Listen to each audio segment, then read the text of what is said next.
The following conversation with Christopher Makos took place on Manhattan's West Side on May 23, 2022. Christopher Makos is a photographer who began documenting New York's counterculture in the 1970s, becoming a confidant to Andy Warhol and a key member of the Factory. His fresh portraits of artists and celebrities, such as Jean-Michel Basquiat and Liza Minnelli, and Warhol in semi-drag, form an insider's archive of that heady creative time.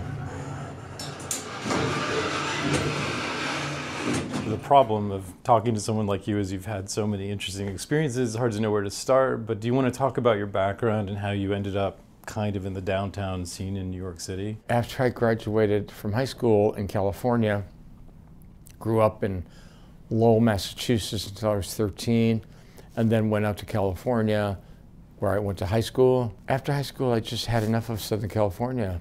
I wanted to go back east and see who I was. You had this real surfer look, right? Yeah, I was a very attractive young man, long blonde hair, blue eyes, but I didn't know what that meant. You know, somebody asked me from Crete, can you imagine, from Crete, what would you tell a young gay boy from Crete about being gay? And I said, wait a minute, gay is really something for your grandparents. That word doesn't apply barely anymore. You have to use the word fluid or find a bunch of other words, but that word really doesn't apply, I don't think.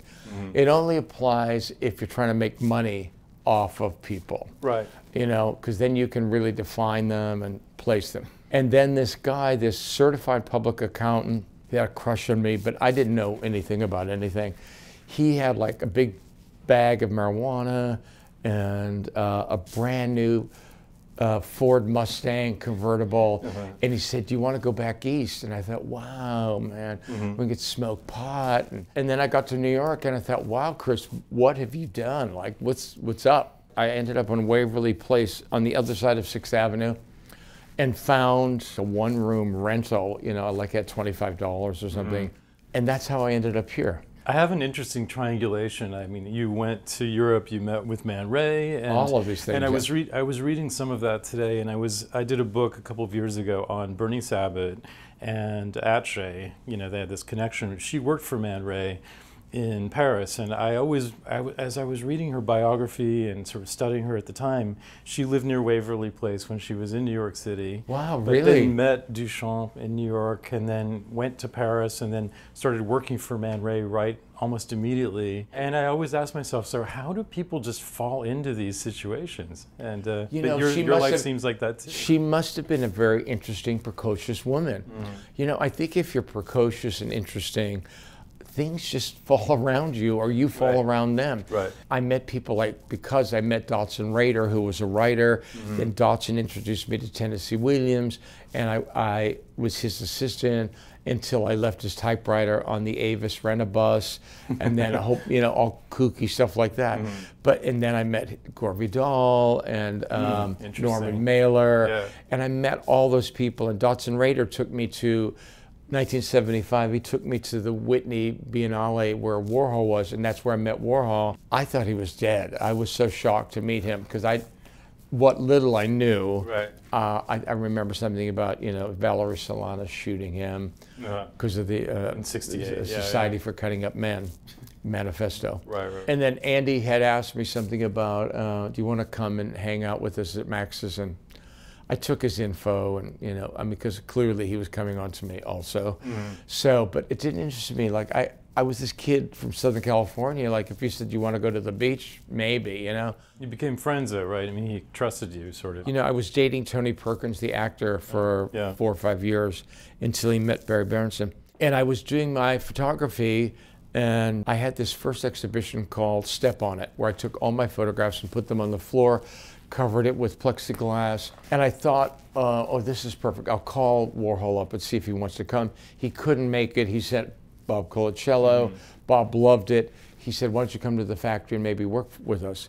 Bingo, that's the way I wanted to be in that world, not as a hanger-on. As an interesting person, an artist. But you sort of kind of taught him photography. I mean, there's certain things he does, but that you maybe introduced to him, like stitching them together and using photographs in kind of irreverent Well, you know, way. before Andy and I met, he was mostly appropriating photographs from newspapers, magazines, and things like that. And he was taking pictures with a little Minox camera, but he had no kind of mentor or buddy that he could go around with to take pictures with.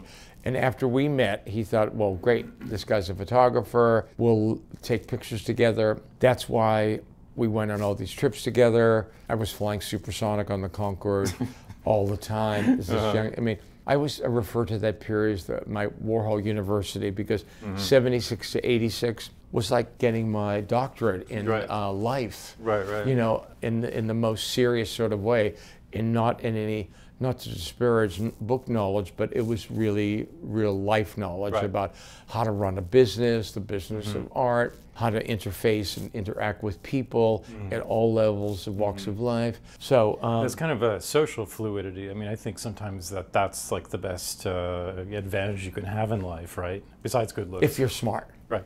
Yeah. If you're smart. If you get used to these things, then you need them, and when they're not around, you're always disappointed, you know what I mean? Right. And I'm not that kind of a person. I don't want to be disappointed, you know what I mean? Yeah. You've published this book recently, it's Andy Modeling, and it's something I hadn't really known about with him. Of course, he's an artist persona, maybe after Duchamp, the quintessential one, but he actually took seriously modeling for campaigns. And can you talk about some of that? This came about because, as I mentioned, I have done all these Warhol books, and I didn't think I had any more in me. And then when I started working with the Netflix people, all of this material started to appear, and I thought, wow, this is...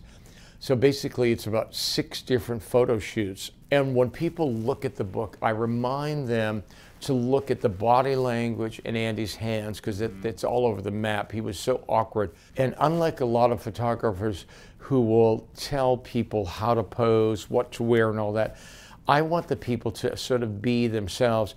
So sure, I know how to be a director, and I will direct them into a situation, but I don't want to change them so much that they can't be themselves. You want them to find their own comfort zone, right? I often will tell them, find your light, which is like that, you know what I mean? Just like that. That's how you can often be your most beautiful self, is to find your light. Well, Andy really wanted to do this, though. I mean, he wanted to have great pictures of himself, and these are real advertisements for... These pictures, some of the pictures are the best pictures of him ever, as far as somebody that's an awkward, not necessarily particularly naturally attractive person. Right. We were able to find that in him, I think. And was this when he was developing the sort of sizable, wig, the hair? All of my books, when I'm dealing with historical creatures like Warhol or people, they're usually chronological. If you look at the beginning of these pictures, Andy's in a tuxedo, he had a short haircut. If you look at the end, that's when he was heavily influenced by Stephen Sprouse, and it was a very different look. It was all, like big hair. I call it a Tina Turner look. Well, he's also got sort of women's hair in some of these pictures too, but this is a different session, right? Well, those pictures, which are a series called Altered Image, which are based on the Marcel Duchamp and Man Ray collaboration called Rose La Vie that they did in 1921. The pictures that Andy and I did they're not about being fluid or drag or anything. He's not wearing women's dresses. Right. This is about altering one's image. It's in the way that Cindy Sherman plays with identity. That's what this was. A full sexual transformation is not as interesting or not as sort of daring as actually just adopting attributes of both sexes. And now in New York City, just randomly, I'm seeing so many men who are just wearing skirts, or they got one sort of feminine element, or otherwise they're just who they are. And I find that really What is the feminine intriguing. element? Well, the stereotypes, the dress, the makeup, the longer hair, something like that. Right? Yeah. An earring. And an earring, 2 earrings, Although everybody wears earrings now. Yeah, exactly. A lot of young men, 19, 20, 22, wear a single strand of pearls. Well, let me ask you a question about the scene. It seems really exciting during the 80s and all of that, but it was also kind of lethal for a lot of people. And I guess my question is, like, how did you survive it? I mean, was it? It's so funny. How did I survive? It's like, unless I get COVID here with you guys, it's like I know so many people that got it, and like I survived it. I don't know. got all the necessary vaccines, and I did this and this and that. I don't know. Maybe it's my Greek lineage, because I've given talks in Greece because they invite me because like they love successful Greeks. And I never knew where I was from, and they said, "Oh, you're from Sparta." I thought, wow, I'm from Spartan blood, a warrior. Yeah. So maybe that's the story, you know what I mean? I was looking at this Tom Bianchi book of Polaroids, and it occurred to me that, you know, until pretty recently, you had to get your photographs sent in to be developed, and people got busted all the time for, you know, having anything with nudity or any, let's call it, you know, sort of intimacy. But you have some great like selfies, early selfies, like from the 70s, and you were doing black and white though, and you could develop it in your own darkroom, and you could be private. Well, my favorite one I always like to talk to people about is the self-portrait in Hawaii. A punk rock magazine had asked me for a self-portrait, and that's in this exhibition. And then there's the famous self-portrait of me, just my cowboy boots and my dog, and that's it, and the long hair. Have you shown those before, or is this kind of the first time? I'm so lucky in my life at this moment to have dealers and curators that come to my studio and go through boxes, and they just look at the stuff. Daniel Cooney did that. David Fahey and his son Nicholas flew from Los Angeles and went through boxes, and they curated shows in a traditional way that people like Leo Castelli and all the classical dealers. Archive curation. Yeah, right, where they come in and so this show was curated by Daniel, and I probably wouldn't have picked a lot of these pictures, you know, but he knows his clientele, he knows his collectors, and I was kind of a little nervous about showing this side of myself, you know what I mean? The night of the opening, we had all kinds of people, men, women, boys, girls, everybody loved all the stuff. Right. They thought it was so fresh and full of energy. It's relatable. I mean, online dating is pretty much that now. Yeah, you know? right, yeah. So being honestly, you know, who we are and pushing, you know, the work we've done, even if it might seem sort of edgy and disturbing to some people, maybe it's a political thing to be doing right now, just like putting your political signs out in your yard and hoping you don't get shot, you know. But I think that in some ways there is a maybe a need in the culture, especially if one were in Florida or something like that, to actually say, look, this is who I am. I don't go to states where they're not cool. Every day's a gift. And so few people understand that principle, every day's a gift. Every day is a nightmare for them, you know what I mean? It's like trying to convince somebody not to use the word gay or whatever, you know. Every day is like some screwball thing. An exhibition of Christopher Makos' photographs closed at Daniel Cooney Fine Art, New York on June 18th. His latest book, Andy Modeling Portfolio Makos, has just been published by G Editions, and a new show of his photographs opens this fall at Fahey Klein Gallery in Los Angeles.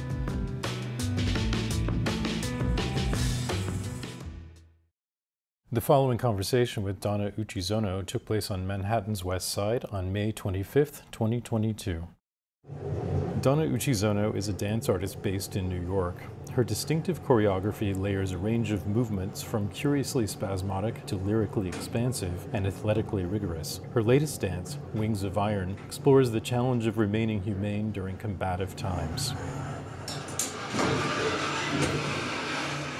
Donna, tell me about your background. How did you make your way to dance? Oh, right. The short story is I really thought I was going to be a gynecologist. And I did ballet when I was younger.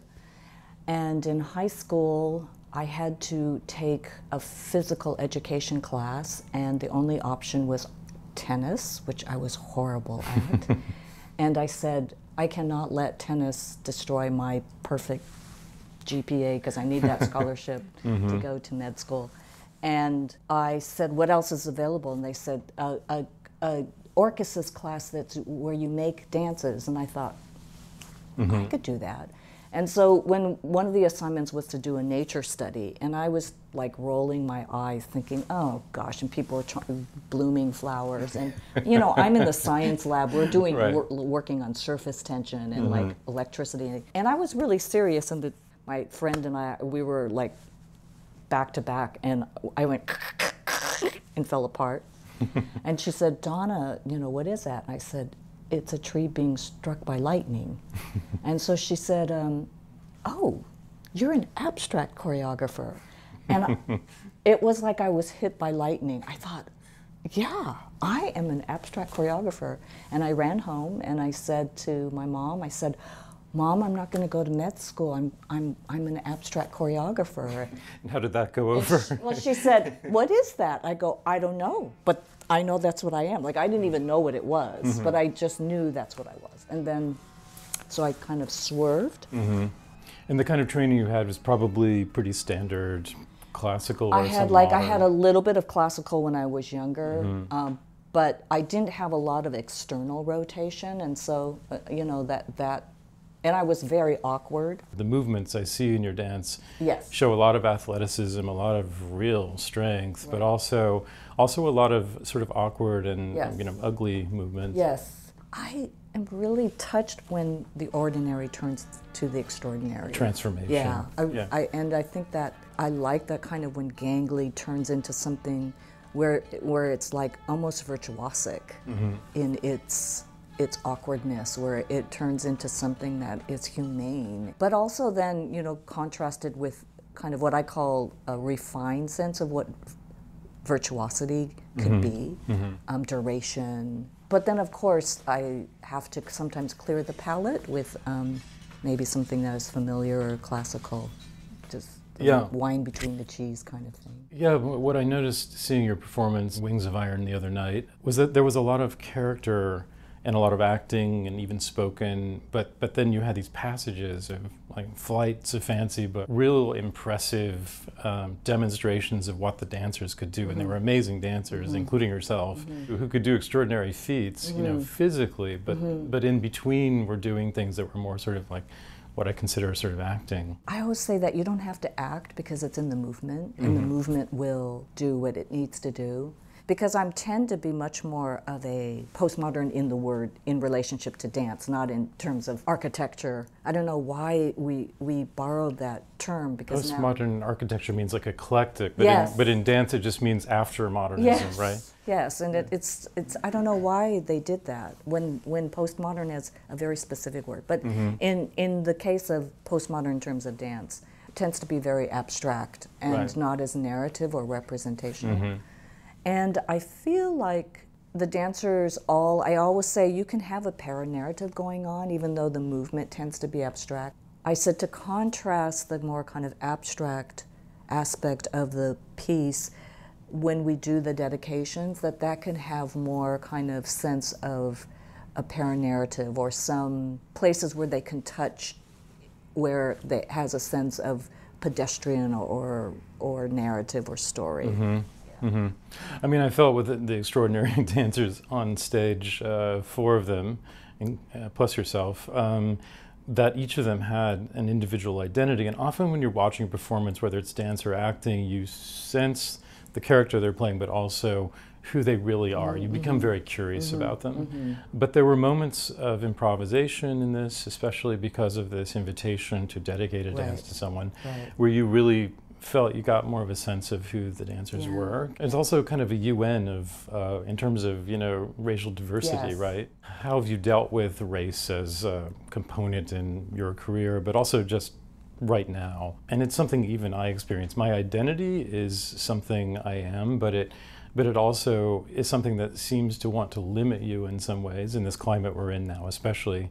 But how does one transcend their identity, but also be the identity they are at the same time? That's a really good question. I wanted dancers that came from really different backgrounds. What is interesting is I've been making work for 30 years, and I have always been identified as a choreographer. And when I go to Europe or other places, an American choreographer. So that's been my identity since I've been making work. After this show's been over, I've really been wanting to talk to funders because I realized that most of the funding for Asian artists, except me, are Asian-born artists. And so it's like they're checking off the box, like, oh yeah, we're doing Asian, but never, no one that is American-born. And I feel like I can talk about it easily because I'm not coming from a place of complaint. Right. I'm Success. I'm Yeah. successful, and I'm good, but not that good to be the first and only. And so that's one aspect of the race. And how then do you program what you're doing? I mean, it's a problem that even I as a curator deal with. How do I let these people from different backgrounds be who they are and have that identity, but also not overly fixate on that? How do they become just a voice in the conversation?